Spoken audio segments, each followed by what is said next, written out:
Taurus, una alegría estar presentando hoy un nuevo libro del doctor Julio María Sanguinetti.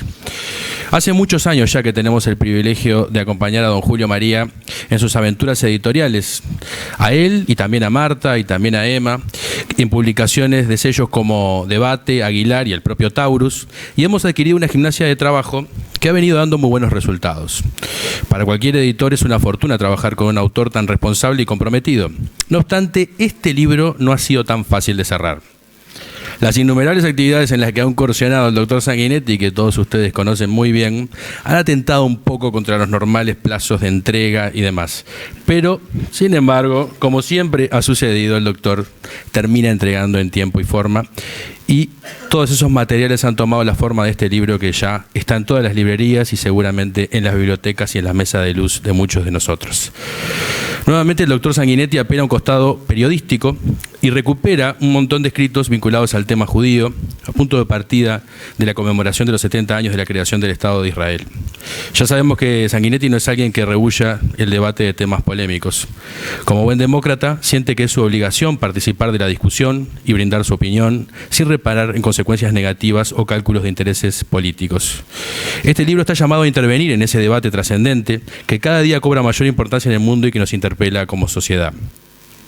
Queremos agradecer entonces y muy especialmente a nuestros invitados que nos han hecho el honor de acompañarnos hoy aquí, el periodista Carlos Pañi, que se vino desde Buenos Aires para estar aquí presente hoy, y a nuestro querido profesor Pablo da Silveira, quienes junto al doctor Sanguinetti enriquecerán este debate que está a punto de comenzar, pero que continuará mucho más allá de los límites de esta presentación. Muchas gracias.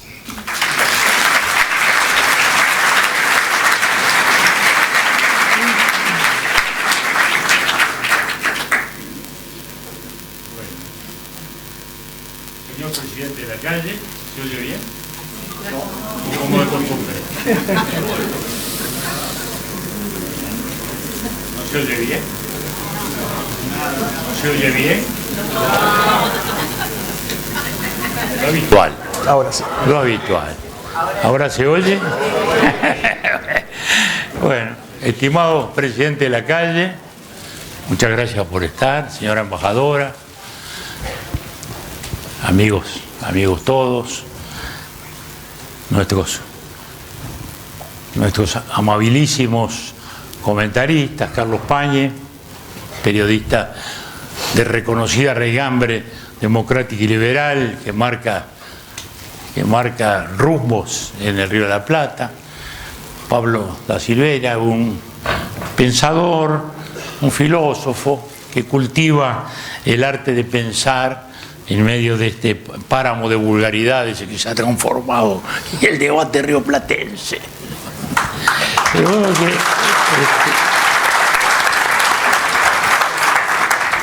agradezco también muy especialmente la presencia de Emilio Perina, director general del Archivo de la Nación Argentina, quien encabeza una delegación que viene desde Buenos Aires de la Fundación de Amigos de la Universidad Ben Gurión, la familia Bernstein, que fueron quienes me impulsaron a hacer esto, con lo que un día, luego de ver mis colecciones de artículos sobre temas históricos, me dijeron, bueno, ¿y por qué no de este tema que se está hablando toda la vida?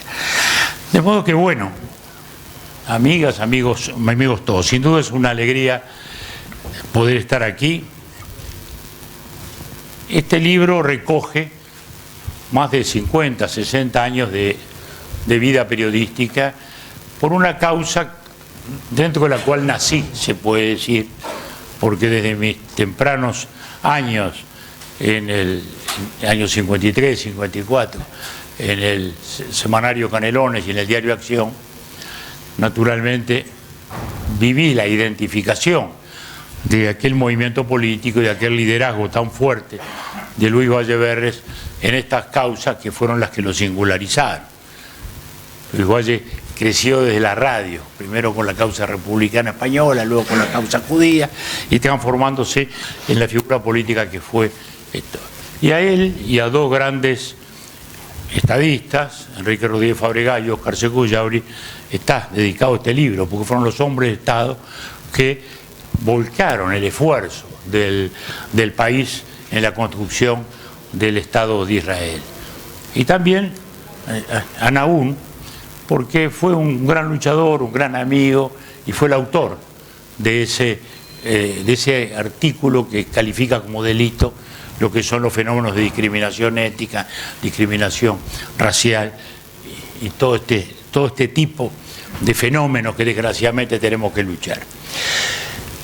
El tema es histórico porque son muchos años, desgraciadamente también es de actualidad. Desgraciadamente tenemos que seguir combatiendo 70 años después,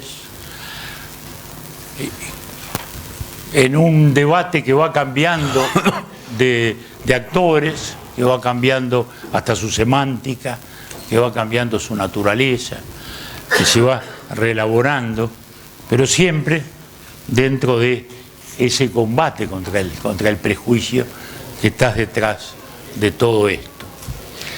De modo que, sin más trámite, empiezo por darle la palabra a Carlos para esto que espero que sea una conversación a propósito y una reflexión a propósito del tema judío, del tema racismo, del tema discriminación, del tema Israel y de todo lo que significa para nuestra civilización. Porque este libro se llama La trinchera de Occidente no por casualidad, sino porque es justamente nuestra convicción. Un Occidente que le ha costado mucho entender, que en ese lugar del Oriente se jugaba el destino de todo Occidente. Se precisó la invasión yihadista, se precisaron los atentados en París o en Londres o en Madrid o en Nueva York para que Europa y Occidente entendieran que esta no era un conflicto regional, ni un conflicto territorial, ni un conflicto solo del Medio Oriente, era un conflicto de toda nuestra civilización y de la defensa de nuestros valores. No era lisa y llanamente un tema judío, sino un tema occidental, un tema de todos aquellos que creemos en la libertad y en la igualdad entre los seres humanos.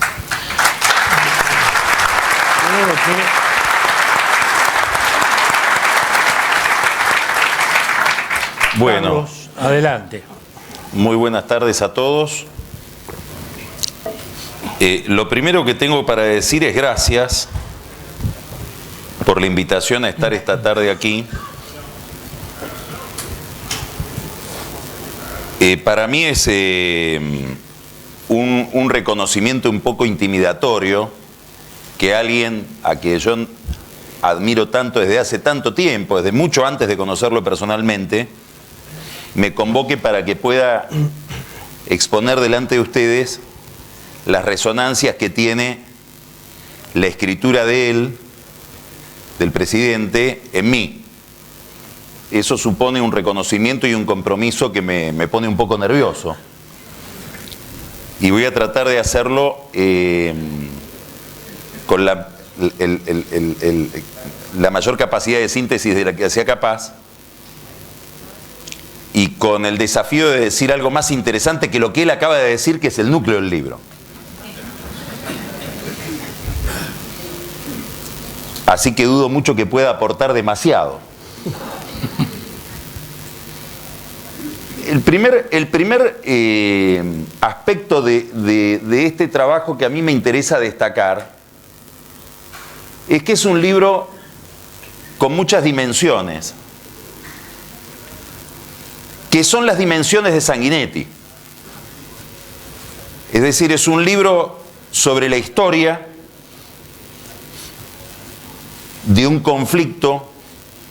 Yo pensaba hoy, no sé si cuando se creó el Estado de Israel se podía suponer o se podía ser tan pesimista de pensar que 70 años después íbamos a estar presentando un libro en un contexto todavía de un conflicto persistente. Es un libro de la historia de ese conflicto. Es un libro que refleja distintos tipos o que nos pone frente a distintos tipos de textos. No todos son textos periodísticos, hay conferencias, hay presentaciones públicas, en ocasiones de ceremonias en las que le ha tocado participar al presidente, sobre todo en una visita histórica a Israel como presidente. Sire, es el libro de un periodista y de un político. Pero de un político, y esto me interesa mucho destacarlo, porque hoy esto tiene a mi juicio un valor central, de un político que entiende que la palabra, la argumentación, la defensa de determinados valores por escrito, la escritura, tienen un lugar central en la política. Y esto es algo que para muchos de nosotros resulta obvio, pero que para muchísima gente y para un estilo, una forma de hacer política resulta cada vez menos obvio. Entonces, me parece que lo primero que me corresponde destacar es el rol de Sanguinetti como un político de ideas, como un político que entiende que la acción y la lucha por el poder y la administración del Estado se inscribe en un horizonte mucho más amplio, que es el horizonte de los valores. El libro es una colección de artículos que, como él dijo, recorren 50 años de su vida. Demandó seguramente un esfuerzo que lo vemos en los acápites de muchos artículos, de ponerlo en contexto ese artículo, porque son artículos, algunos de los años 60, 70, 80 hasta ahora. Algunos requieren de una explicación de en qué contexto se escribieron. Hay polémicas que se desarrollaron aquí en el Uruguay, donde hay que explicar en el contexto de la polémica. Esa saga que está contada en el libro, desde distintos puntos de vista, que es la saga de Israel, nos pone frente a un puente que es Israel, y es el drama de Israel, que une tres fenómenos fundamentales, centrales, de la historia humana de los últimos 70 años, que es el Holocausto, la Segunda Guerra Mundial y el Holocausto, en cuyo contexto se decide, o como respuesta al cual se decide la creación del Estado de Israel. La Guerra Fría, que tuvo en el conflicto de Medio Oriente y en el conflicto por la existencia del Estado de Israel un escenario fundamental. Y la aparición de nuevas formas de violencia, del terrorismo, del fundamentalismo islámico como fenómeno terrorista, que es el último capítulo al que estamos asistiendo. Es decir, es un puente entre estos tres fenómenos sin los cuales no nos podríamos explicar nuestra historia como sociedad, como civilización en los últimos 70 años.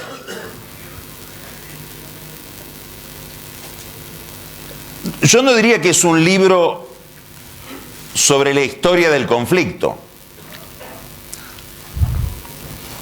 Es un libro sobre los argumentos que permiten defender la existencia de Israel en medio de ese conflicto. Es decir, es un libro que recurre a los hechos, recurre a la historia particular de ese fenómeno solamente en la medida en que los hechos son necesarios para explicar argumentos.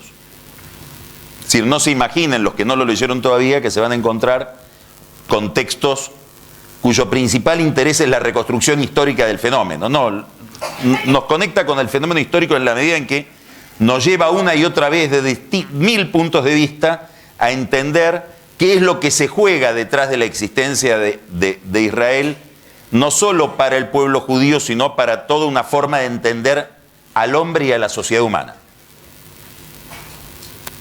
En esa narración hay un aspecto que a mí me gusta mucho del libro, que es la aparición casi involuntaria de muchísimos retratos de figuras muy importantes del mundo judío, también del mundo árabe, que formaron parte de esa dramática.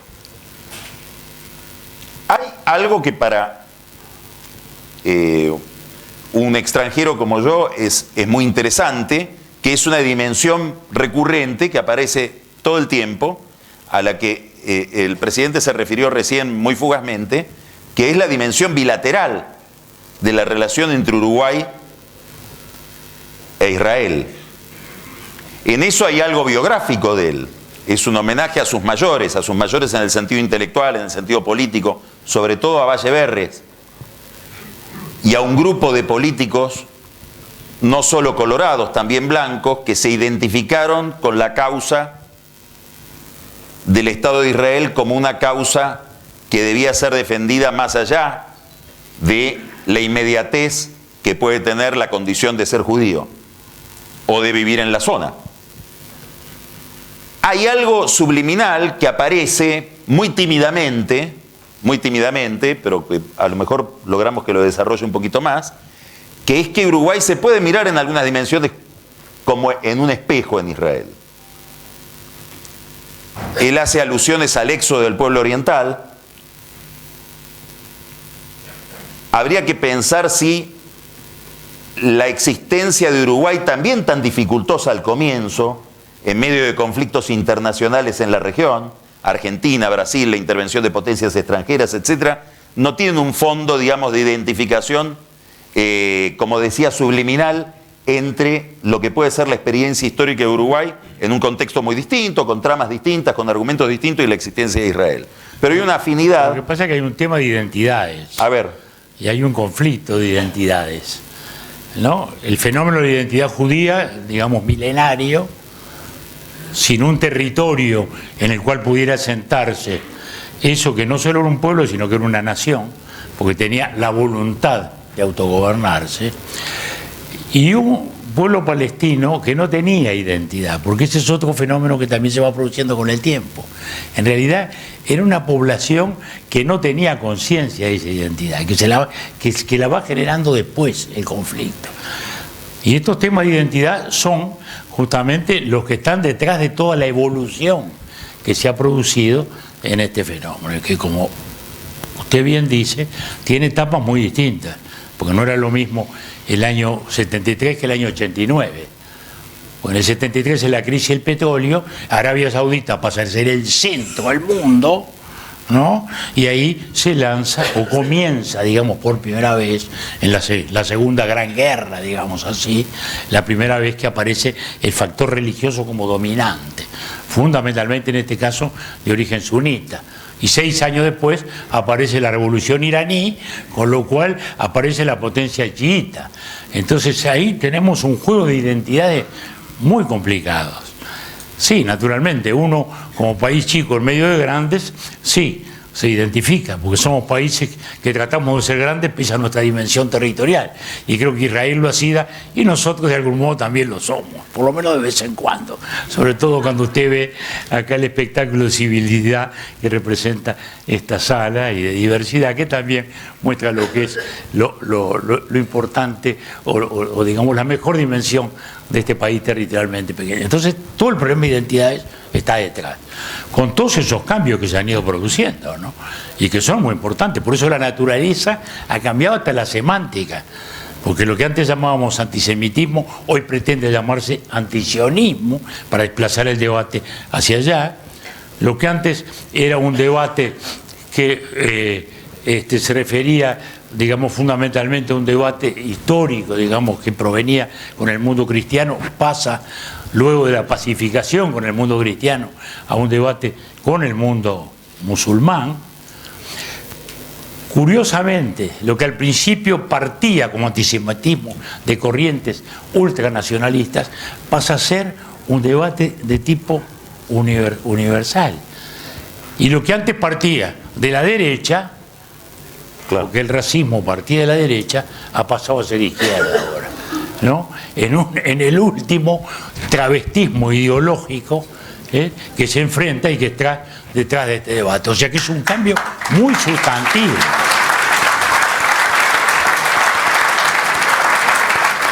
Es un cambio muy sustantivo, no solo desde el punto de vista semántico, sino desde el punto de vista conceptual. Y perdone la dirección. No.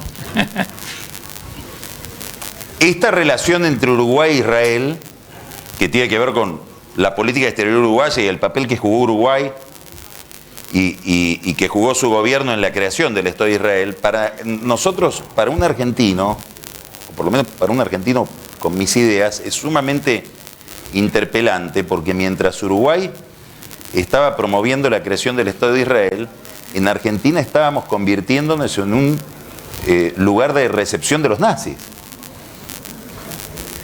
Estoy hablando del primer gobierno de Perón en el año 48. Entonces el contraste nos muestra mucho la distinción entre dos tradiciones, entre dos formas de entender el mundo en ese momento, y lamentablemente esas diferencias persisten a lo largo del tiempo.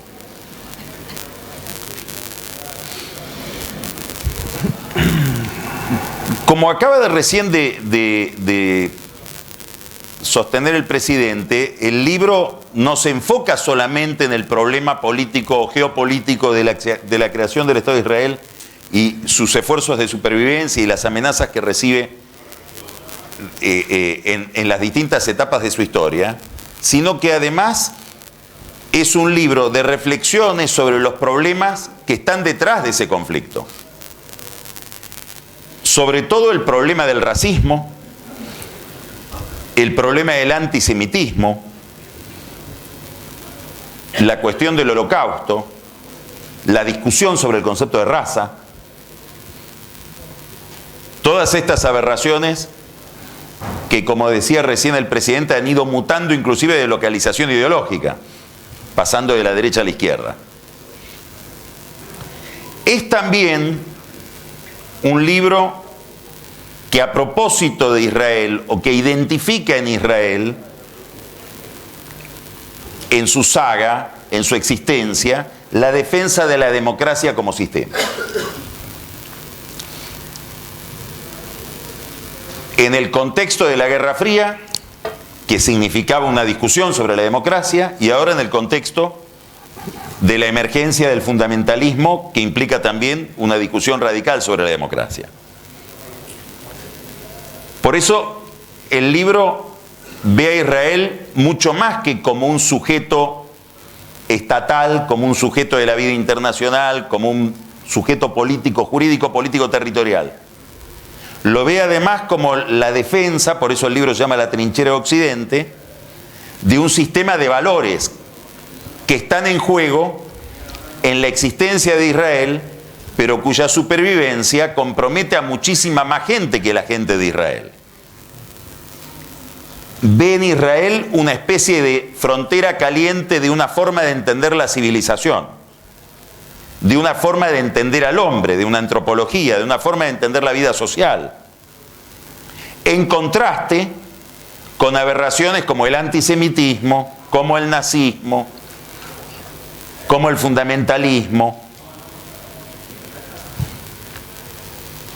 Es, por lo tanto, un elogio que todos esperamos, inevitable en Sanguinetti, del laicismo como forma de entendimiento de la vida política.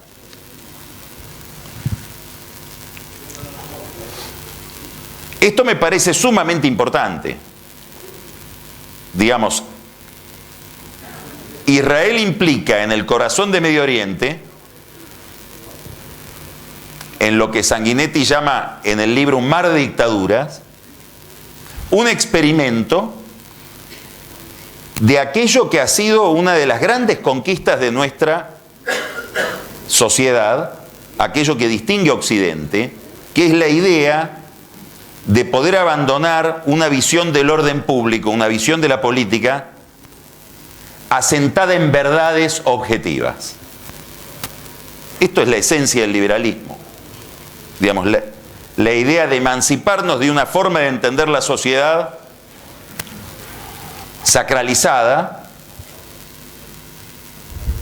con un orden objetivo creado por algún Dios que está en algún texto sagrado, se llame ese texto sagrado la Biblia, el Corán o el Capital, para entender la vida social o para entender la regulación de nuestras relaciones, no en torno a verdades, no con arreglo a verdades, sino con arreglo a reglas.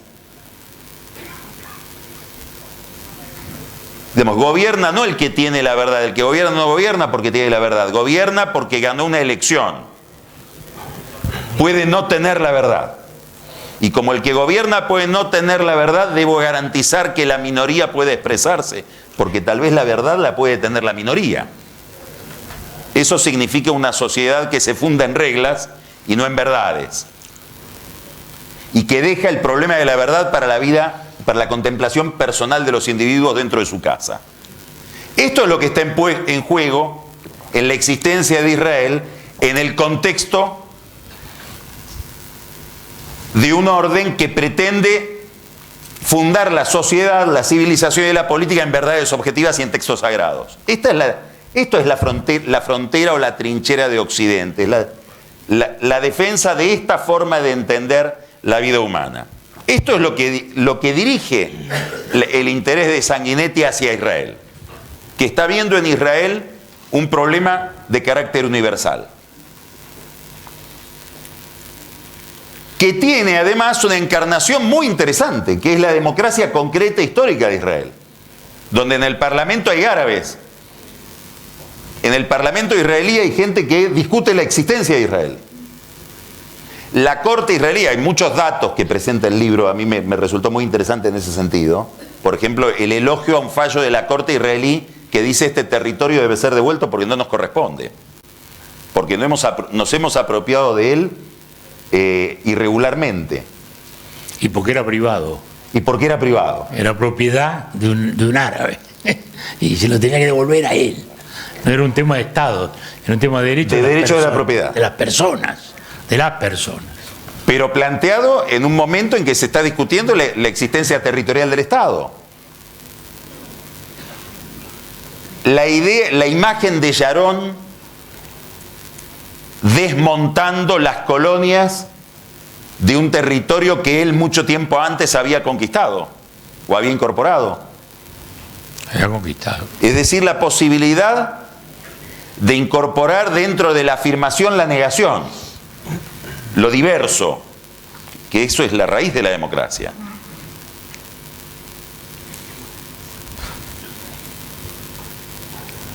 Esta discusión que se da en Medio Oriente,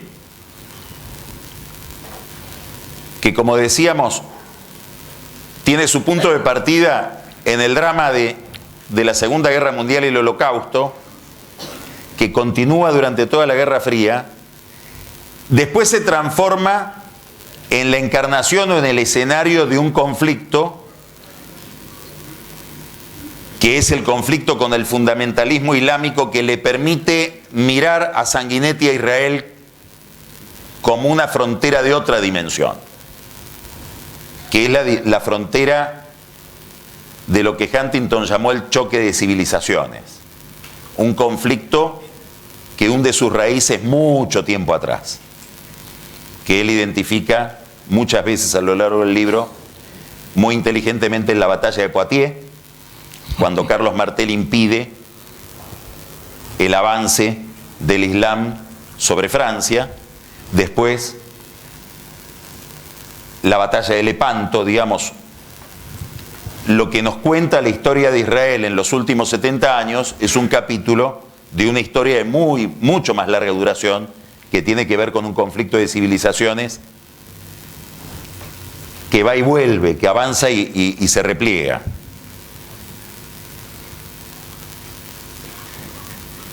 Ahora, todo esto que estamos diciendo, voy a terminar con esto, adquiere una enorme actualidad ahora, en este tiempo, por otra dimensión. Sanguinetti se refiere varias veces, por lo menos yo recuerdo 3, a estas dos batallas que acabo de mencionar, la batalla de Poitiers, después la batalla de Lepanto, y dice, cuidado porque después de la batalla de Lepanto ocurrió la noche de San Bartolomé, que era otra guerra de religión. Ante nosotros. Quiere decir que esa civilización estaba atacada externamente por un fenómeno teocrático o de confusión del mito y el logos, pero también estaba interiormente atravesada por ese problema. Había un doble hackeo de una concepción autoritaria teocrática de la vida pública desde afuera por el Islam, pero también desde adentro, como forma de guerra de religión. y de intento de imponer una verdad como reguladora del orden civil. A mí esto me inspira a pensar que este libro se vuelve extraordinariamente actual y sus reflexiones sobre la democracia, sobre el pluralismo. ¿Por qué? Porque hoy empezamos a ver que la amenaza que sufre la democracia occidental en sus valores esenciales no es solamente externa.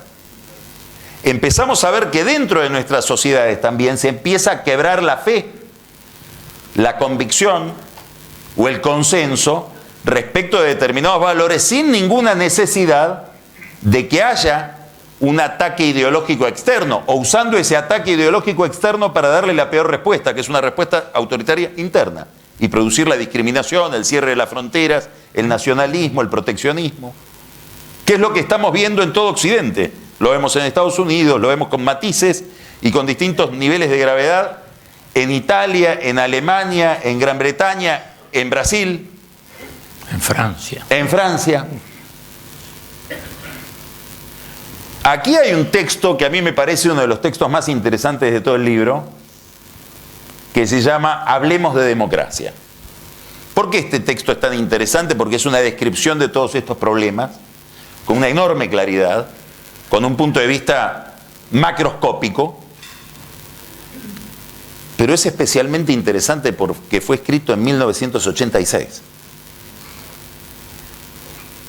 Yo los invito a que lean ese texto.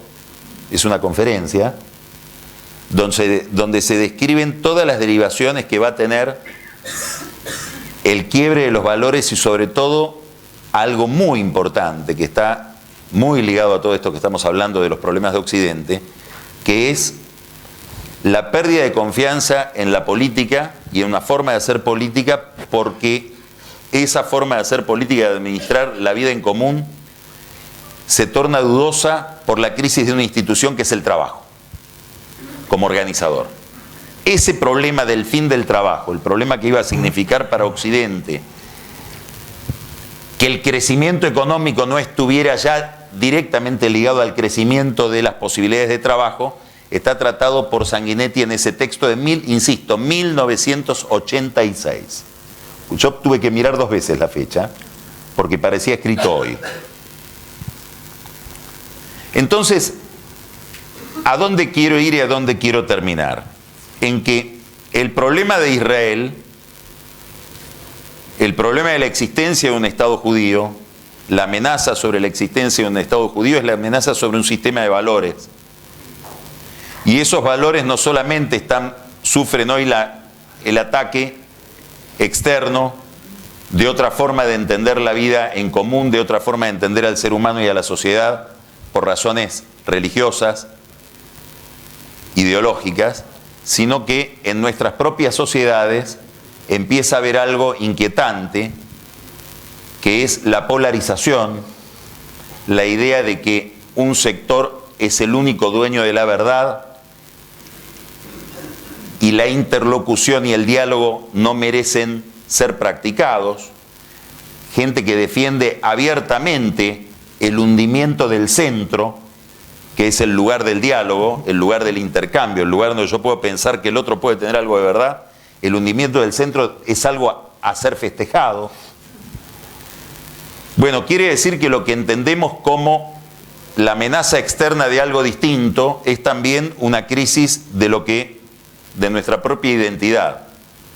En este sentido, todas estas reflexiones sobre la democracia, esta defensa de Israel en el sentido de en defender un corpus de valores, una forma de entender la civilización y la política, que podría o debería ser a esta altura anacrónica, se vuelve extraordinariamente actual. Y ahí es donde quiero terminar diciendo lo siguiente. Lo obvio. Sanguinetti no es judío, ni vive en Israel. Vive lejos de Israel, en un país que se puede reflejar en Israel, pero que tiene una historia totalmente distinta, que puede tener dificultades por lo que pasa en Israel muy inmediatas, probablemente a través de problemas energéticos. Entonces, lo más maravilloso del libro es que es un libro que se escribe no por un interés inmediato, no por una afectación personal, sino por un sentido de la responsabilidad política, que es la mejor forma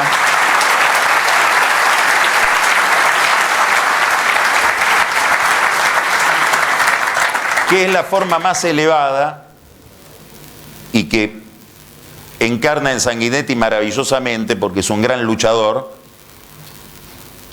de entender el altruismo. Muchas gracias.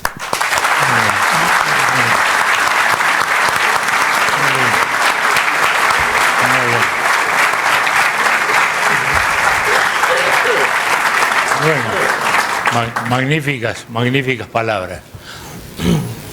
Pasaron por arriba del libro. Bueno, Pablo, esperamos sus reflexiones. Bueno, buenas noches a todos. Gracias, presidente, por invitarme a comentar su libro. Es muy agradable ver a muchos amigos instalados en esta platea. Quisiera empezar señalando una casualidad, esas que a veces ocurren, una feliz casualidad. Estamos hoy acá presentando este libro a muy pocas semanas de un centenario que es importante para la vida intelectual. En enero del año 1919, es decir, dentro de pocas semanas se cumplen 100 años, Max Weber dio 2 discursos en la ciudad de Múnich, invitado por una asociación de estudiantes. Uno de esos discursos se llamó Política como vocación y el otro de esos discursos se llamó Ciencia como vocación.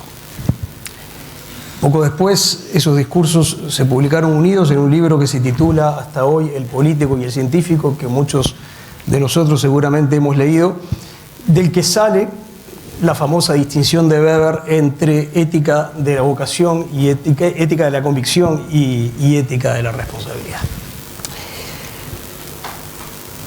¿Por qué evoco este centenario que estamos a punto de cumplir? Porque la tesis central de Weber es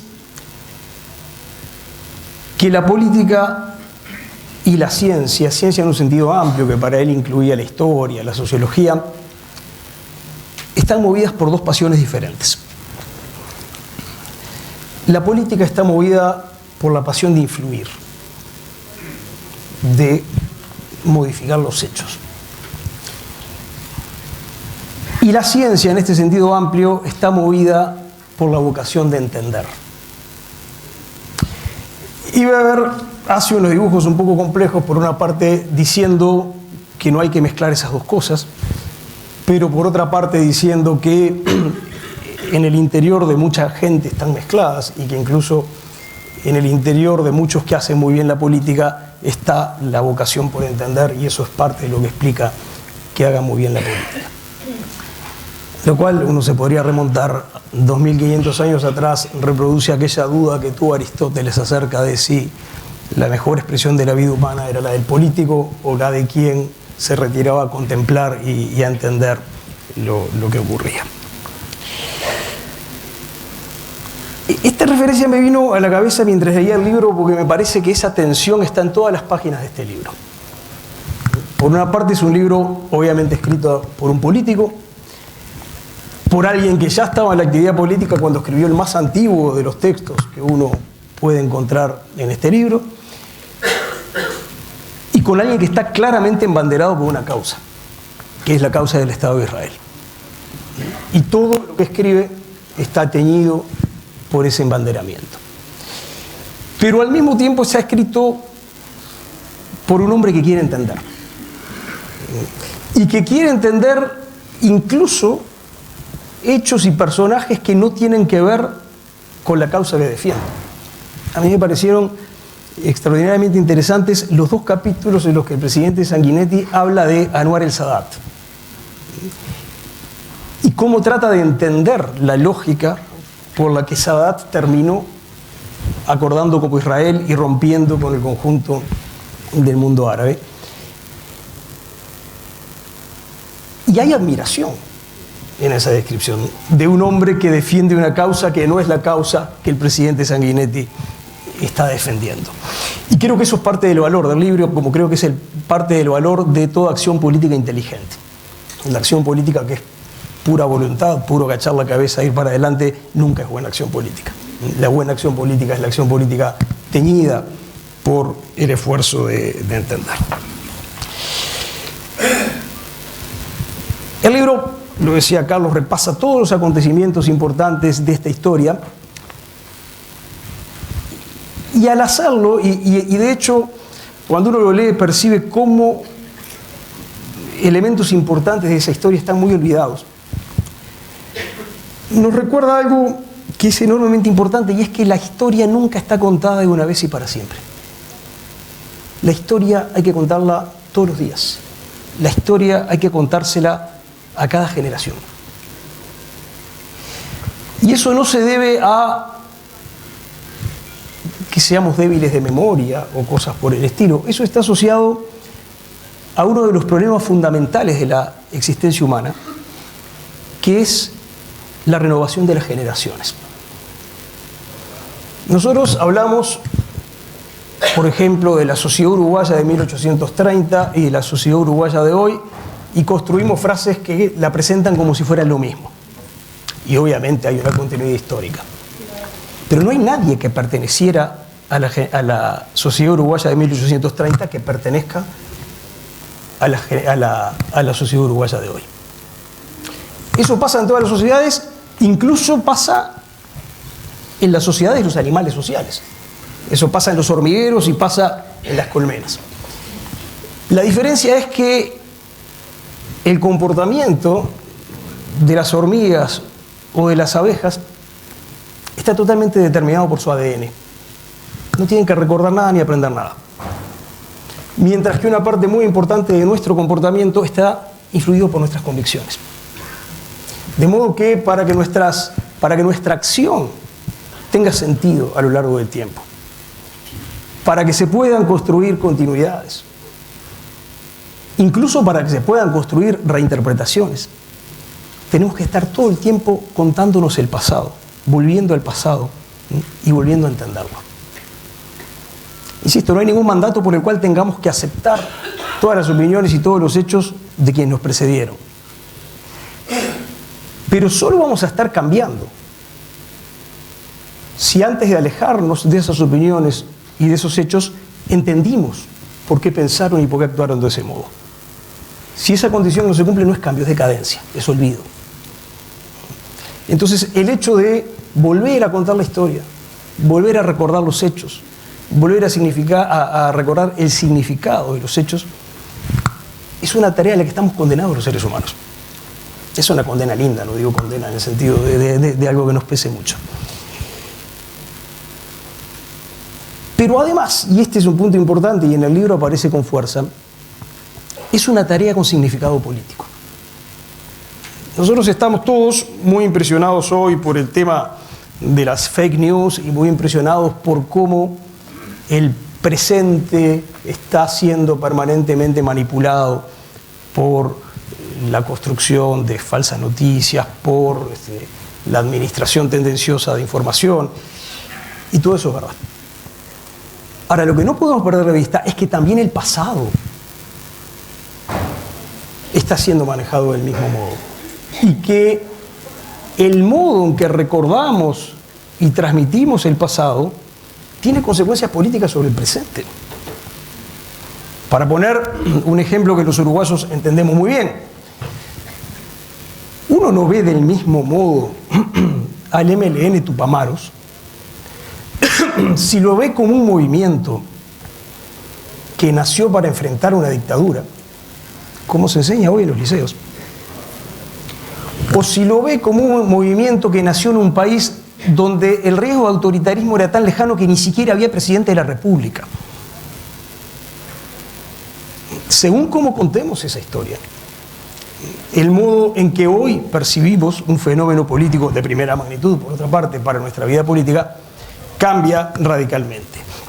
Por eso, la lucha por la interpretación histórica es parte de uno de los capítulos más lindos de la lucha política, que es esa parte de la lucha política que se pelea en el terreno de la inteligencia, en el terreno del saber.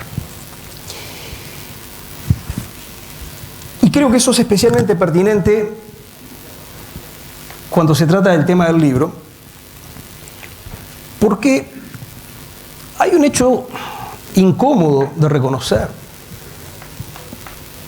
pero que hay que reconocerlo, porque si no es tapar el sol con las manos, y preocupante para todos los que nos sentimos amigos del Estado de Israel, y es que la causa del Estado de Israel en los últimos años se ha debilitado ante la opinión pública internacional.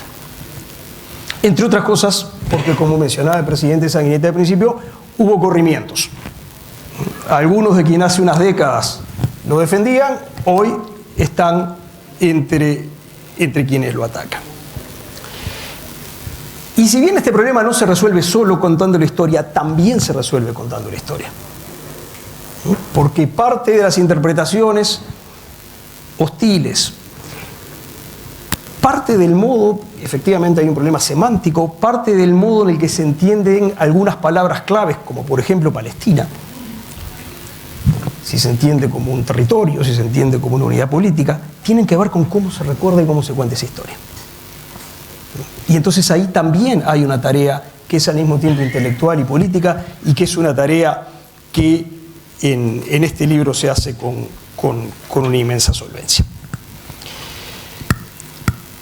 Creo que otro de sus aportes, Carlos lo señalaba y es muy importante, es recordar la historia, el papel, que tuvo Uruguay en la historia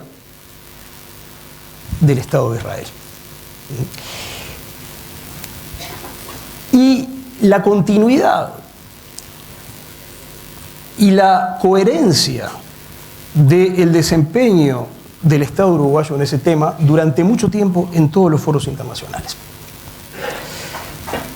Esto es importante siempre, pero es especialmente importante hoy, porque están pasando no una sino dos cosas graves. La primera es que los últimos gobiernos uruguayos se han alejado muy significativamente de lo que fue la posición histórica de Uruguay en relación al Estado de Israel. Y lo segundo, tan grave como lo primero, es que lo hicieron como si no lo estuvieran haciendo. Sí.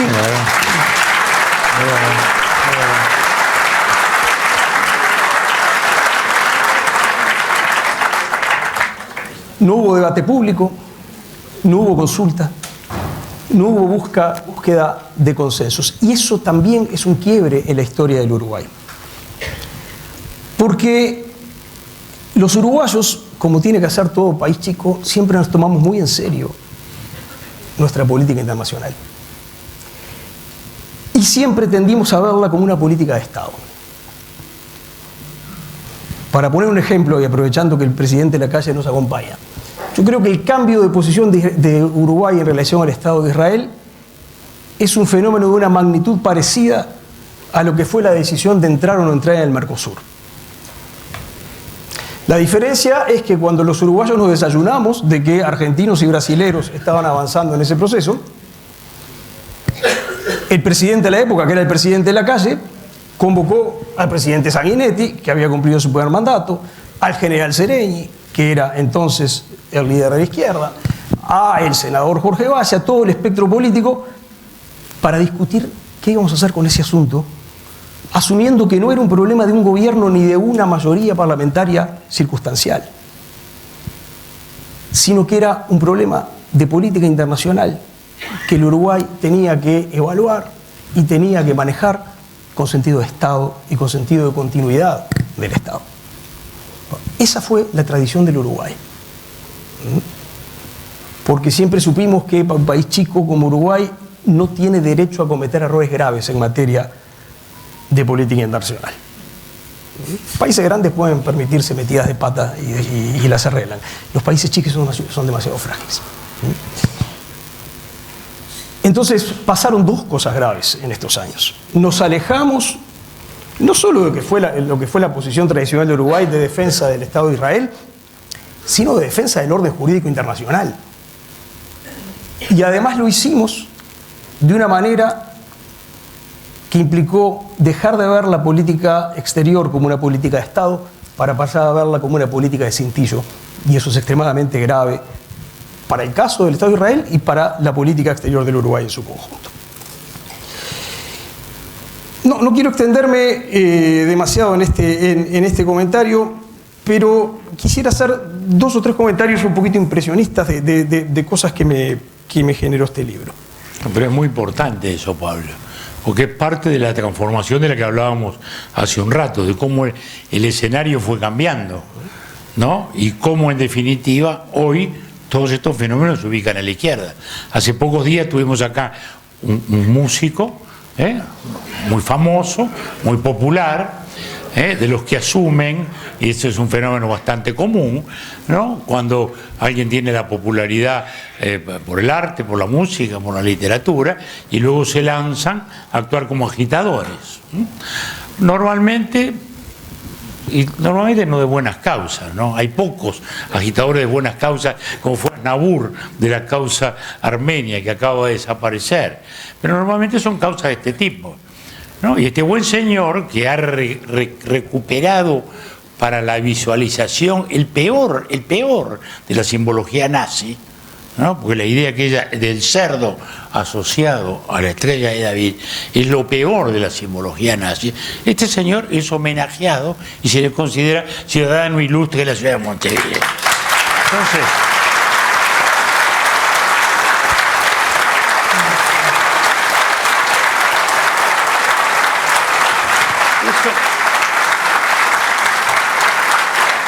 eso nos está revelando. Eso nos está revelando hasta qué punto están confundidos hoy esos valores y cómo, como dice usted muy bien, sin que nadie lo haya definido, sin que nadie haya titulado, hemos cambiado, de a poquito, se va corriendo el muro, se va corriendo, y un día nos encontramos ya en otro territorio que es territorio enemigo, por decirlo de algún modo, y lo hemos visto. Un señor presidente llegó a hablar de genocidio, acusando nada menos que al Estado de genocidio. Entonces, yo creo que este tema es muy importante. Están también testimonios allí, que son testimonios de polémica, porque desgraciadamente este tema sigue siendo polémico, y en buena hora que sea polémico, porque no hay que callarse, digamos, ¿no? Hay que discutir. Y por eso es bueno que lo haya traído a colación. Muy bueno.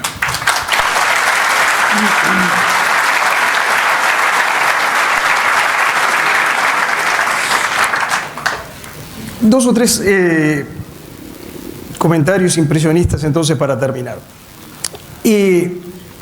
Uno de ellos tiene que ver con el papel de la prensa, de lo que Carlos sabe infinitamente más que yo en esta materia. La historia que cuenta este libro sirve muy bien para percibir la diferente velocidad que hay en el mundo de hoy entre cómo circulan los datos, que circulan a una velocidad como nunca se conoció en la historia, y cómo circulan los marcos interpretativos que permiten entender el significado de esos datos, que circulan mucho más lentos, porque se construyen más despacio y porque se comunican más despacio. Y eso nos coloca ante un problema muy típico de esta época, que es posible presentar visiones muy sesgadas y falsas de la realidad, apoyándose en datos que son todos empíricamente ciertos. Si yo informo que hace 20 minutos alguien atacó a alguien, bombardeó a alguien, es casi inevitable pensar que el que hace 20 minutos bombardeó es el agresor y que el otro es el agredido. Si yo tengo en cuenta lo que pasó en las 48 horas anteriores, o en las 2 semanas anteriores, o en los 6 meses anteriores, tal vez sea exactamente al revés. Pero el consumo instantáneo de noticias que caracteriza nuestra época atenta contra esa interpretación más profunda y más inteligente de los hechos. Yo creo que eso es un desafío y es también una oportunidad para la prensa de calidad. Porque la prensa no le va a ganar nunca a las redes la carrera de la velocidad informativa. Esa carrera está perdida. Lo que la buena prensa puede ganarle a las redes es la capacidad de interpretación y de análisis. Y lo que el mundo necesita desesperadamente es capacidad de interpretación y de análisis frente a una hemorragia de datos que nos caen encima y que no sabemos bien cómo manejar.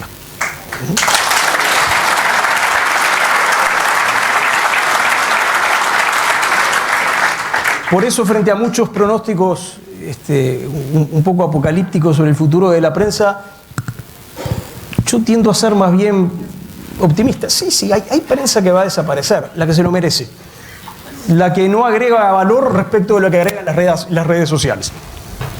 Y hay prensa que se va a volver más importante que nunca, porque si no los hechos nos van a pasar por arriba y nos vamos a volver unas especies de ignorantes llenos de datos, pero incapaces de procesar lo que esos datos significan. Otro comentario impresionista tiene que ver con lo que recién mencionaba el presidente de la distinción entre izquierda y derecha. Hoy está pasando algo muy curioso, ¿no? La izquierda internacional no solo se ha alejado de Israel, sino que se ha vuelto aliada de un conjunto de monarquías absolutas, estados teocráticos, gobiernos homofóbicos.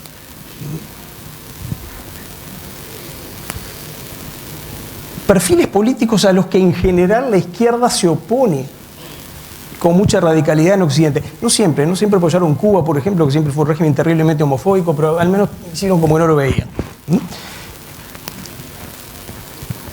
¿Qué tienen en común Venezuela, Irán y Afganistán para que aparezcan como alguna clase de unidad ante el mundo? Bueno, tienen en común que son dos enemigos de Estados Unidos.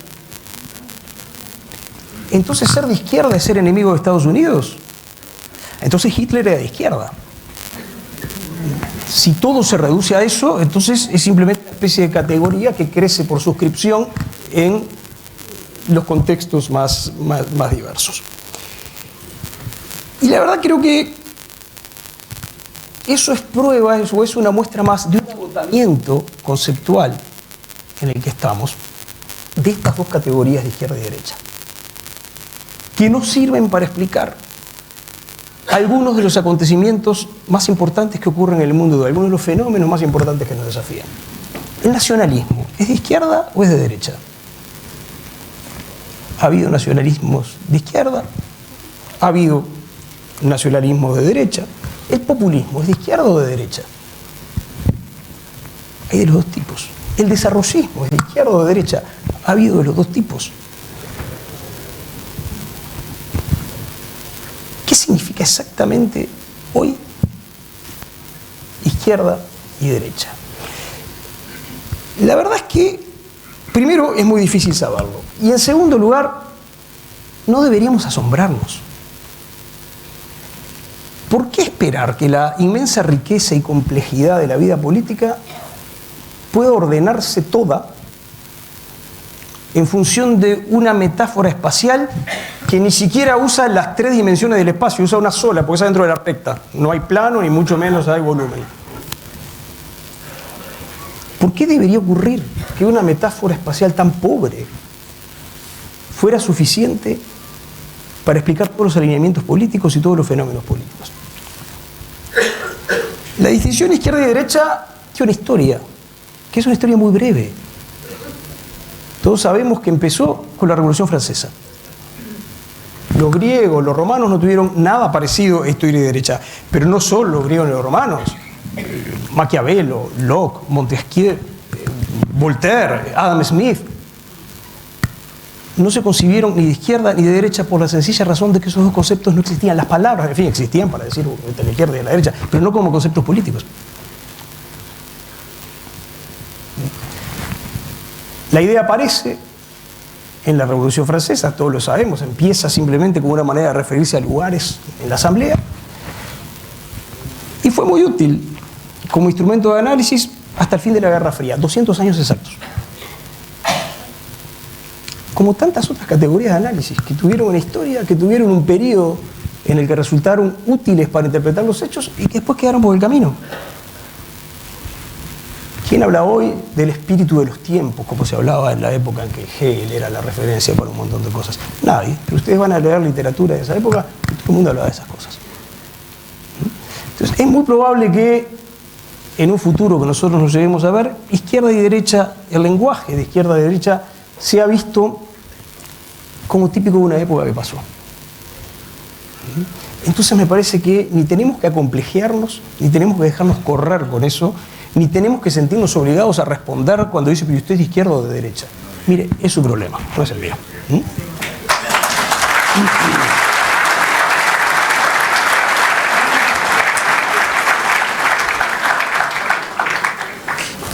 Y lo último que me gustaría mencionar, este libro desde el título defiende una tesis que tiene que ver con la noción de Occidente. La noción de Occidente tiene esa cosa rara de que por una parte es ineludible y por otra parte es muy difícil de explicar. El presidente Sanguinetti hace una presentación histórica donde la asocia al judaísmo, a la tradición clásica de Grecia y de Roma, al cristianismo, y es verdad que todo eso está. Ahora, los límites son difíciles.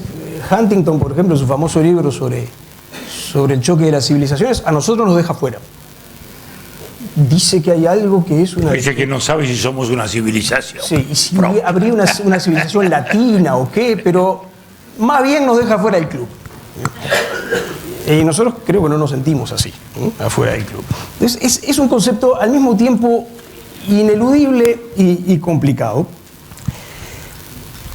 Y ciertamente no voy a intentar yo aclarar el problema acá, porque si pudiera aclararlo sería candidato al Nobel o algo por el estilo. Pero me parece que sí es importante identificar algunos rasgos que claramente nos identifican o se identifican con Occidente y que claramente identifican, como es la tesis del libro, al Estado de Israel con esa tradición.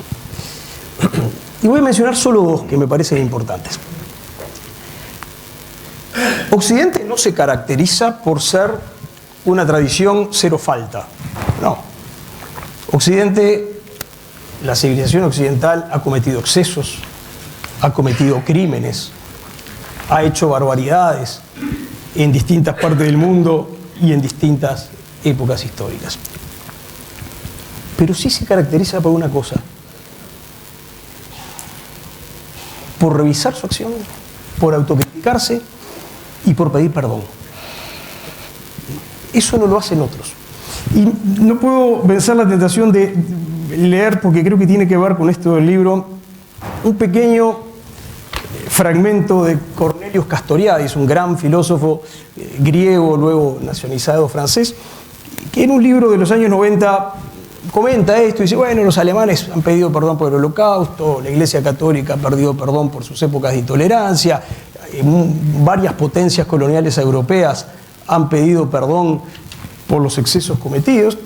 Dice, pero, y esto ahora son palabras de Castoriadis, no he visto a los descendientes de aztecas, a los hindúes ni a los chinos hacer una autocrítica análoga. Y sigo viendo a los japoneses negar las atrocidades que cometieron durante la Segunda Guerra Mundial. Los árabes denuncian sin cesar su colonización hecha por los europeos, imputándole todos los males que sufren. Pero la colonización de algunos países árabes hecha por los europeos duró, en el peor de los casos, 130 años. El caso de Argelia, 1830 a 1962. En cambio, los mismos árabes fueron reducidos al esclavismo y colonizados por los turcos durante 5 siglos. La dominación turca en el Cercano Oriente comienza en el siglo XV y termina en 1918. Pero resulta que como los turcos son musulmanes, los árabes no hablan de esto. En Egipto, en el año 550 de nuestra era, no había árabes. No había tampoco en Libia, en Argelia, en Marruecos, ni en Irak. Están allí como descendientes de los conquistadores que vinieron a colonizar a esos países y a convertir por las buenas o por las malas a las poblaciones locales. Pero nadie pide perdón, ni nadie ofrece una disculpa por lo que pasó. Esa sí es una diferencia de Occidente. Nuestra capacidad de autocriticarnos, nuestra capacidad de admitir lo que se hizo mal y por lo tanto nuestra voluntad de hacerlo de otra manera en el futuro. Y el segundo rasgo que creo que es inseparable de Occidente, y en el libro aparece mencionado con insistencia, y apareció en la conversación, y creo que es un rasgo que nunca tenemos que dejar de lado, es la afirmación de la libertad individual. Insisto, individual. En Occidente, el actor principal, aquel en quien tenemos que atender, no son los pueblos, no son las culturas, no son las civilizaciones, son las personas.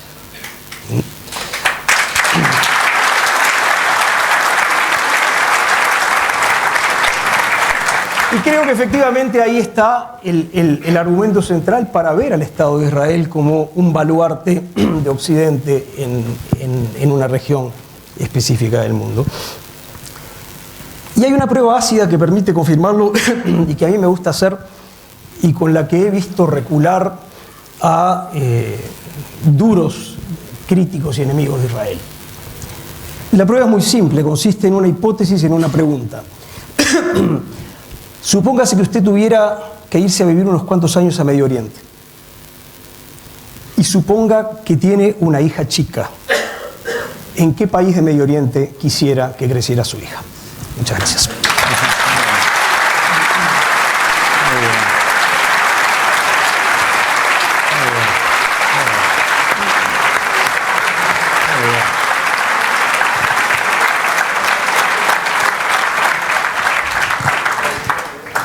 Bueno, creo que hemos asistido a dos brillantes y notables reflexiones en torno a esto. Hago algunos comentarios, algunas apostillas. Evidentemente, la posición de Israel ha cambiado por todas esas cosas que ha cambiado. Cómo se han ido pasando, transformando los escenarios y las ubicaciones relativas. Y también por una cosa que es natural. El pequeño David del año 48, rodeado de 5 enormes potencias, de 5 Goliaths, ¿no? Era naturalmente la expresión del más débil luchando por su sobrevivencia. Cargaba a su vez con todo lo que significaba el sacrificio de su pueblo. Pero luego el pequeño David creció. Primero pasó a ser una democracia, lo cual lo hizo molesto para mucha gente y molesto para todo su entorno. En segundo lugar, el pequeño David pasó a mostrar su capacidad de desarrollo económico y social. Pasó a ser el país más próspero y el país más equilibrado socialmente de toda la región, con grandes transformaciones internas también, porque la visión original de los pioneros israelíes era una visión corporativista bucólica, ¿no? ¿Verdad? En la cual el kibutz era un sueño agrícola, colectivo, que luego lo fue modificando la realidad. Entonces, democracia, desarrollo y luego capacidad militar de sobrevivencia, lo cual es también muy importante, porque suele a veces hablarse del militarismo israelí. Si Israel no hubiera tenido el ejército que tiene, no existiría, ¿no? Si el país, si Israel no tuviera la voluntad de defenderse que tuvo del primer día, no existiría. Y todos sabemos lo trabajoso que fue eso, porque eso es parte también de la historia, ¿no? Simón Pérez, que hoy en la perspectiva del tiempo se le ve con justicia, es uno de los estadistas más importantes, indudablemente de Israel y de más allá. Lo vemos hoy sí como el hombre de la paz, pero a veces no vemos lo que fue el hombre de la estrategia. Pues Simón Pérez está identificado con la configuración de la estrategia militar de Israel desde su primera juventud. Porque Ben-Gurión no lo pone ministro, lo pone director general del Ministerio de Defensa. Y desde allí organiza, primero, la compra de armas, que son francesas. Segundo, la instalación del Centro de Investigación Nuclear, con los franceses, que después de Gaulle hizo algún modo de ir para atrás, pero se detuvo, ¿no? De Gaulle decía, el Medio Oriente es muy difícil de entender, y lo era, sí, para su mentalidad, era bastante difícil. O sea, hay todo un desarrollo muy complejo y muy difícil de esa capacidad, ¿no? Porque hoy se le ve, sí, como una potencia militar, y felizmente lo es. Y yo también digo, en algún artículo ahí, y de ahí la trinchera también, y que es una hipótesis molesta, pero que es preciso también asumir. Todos asumimos que ese ejército, hasta hoy invicto, lo seguirá haciendo siempre. Claro. ¿No? Y ahí está un poco la comodidad de Occidente, ¿no? Nunca van a perder. No, Israel no va a perder nunca, sí. Pero si un día perdiera una batalla, no una guerra, una batalla importante, yo quiero ver qué es lo que pasa en París y qué es lo que pasa en Bruselas, con todo ese movimiento radical que está allí, que ha cometido los atentados que ha cometido y que allí está. Y que el progresismo francés defiende, pese a que esos señores defienden en Francia, la aplicación de la Sharia, o sea, la ley islámica que subordina a la mujer. En Francia.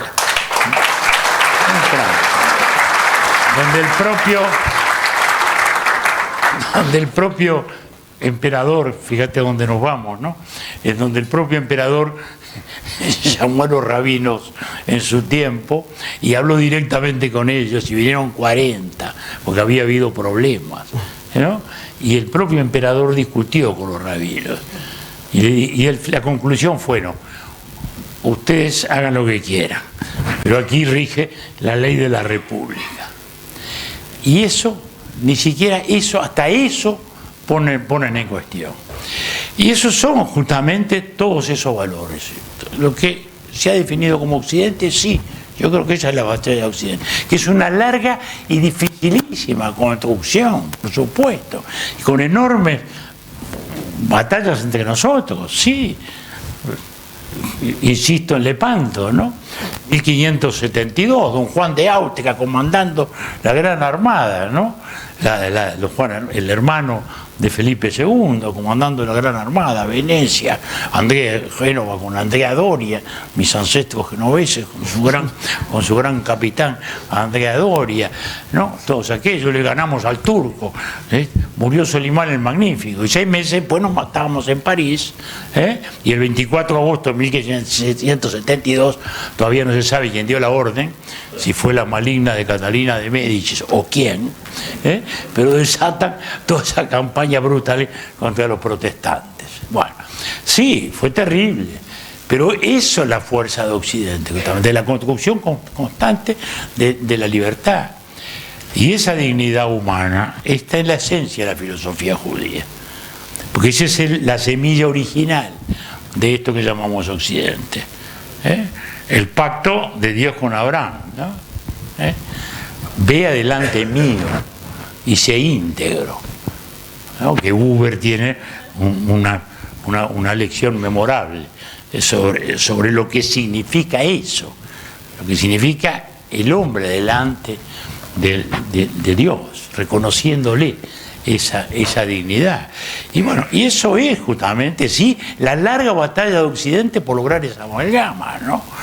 Que justamente nace de eso, la igualdad ante las tablas de la ley, a la cual el cristianismo le incorpora el concepto de piedad.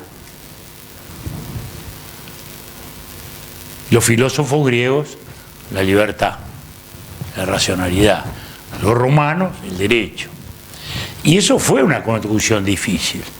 Y luego los filósofos de la Ilustración, que construyen, digamos, lo que es el pensamiento moderno, con todas las variantes y con todas las concordancias, el concepto de tolerancia, el de convivencia, que está en la esencia, el de la dignidad humana. Bueno, y eso en definitiva es lo que está más atrás, más allá de todo este debate. Eso es lo que no creen, ni pueden creer los totalitarios, los transpersonalistas, los que creen en filosofía que están por arriba de la dignidad humana. Eso es lo que no pueden creer, y eso es lo que está en juego. Y lo importante, y termino con esto, es que hablemos. Y les agradezco a ustedes que hayan hablado como han hablado. Porque, como decía el maestro Cicerón, la verdad se corrompe tanto como con la mentira, con el silencio. Gracias a todos.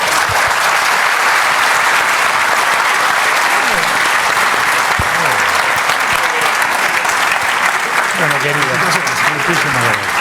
Presidente, gracias a ti. ¿Lo vas a invitar a comer ahora? Gracias a ti. Gracias a ti.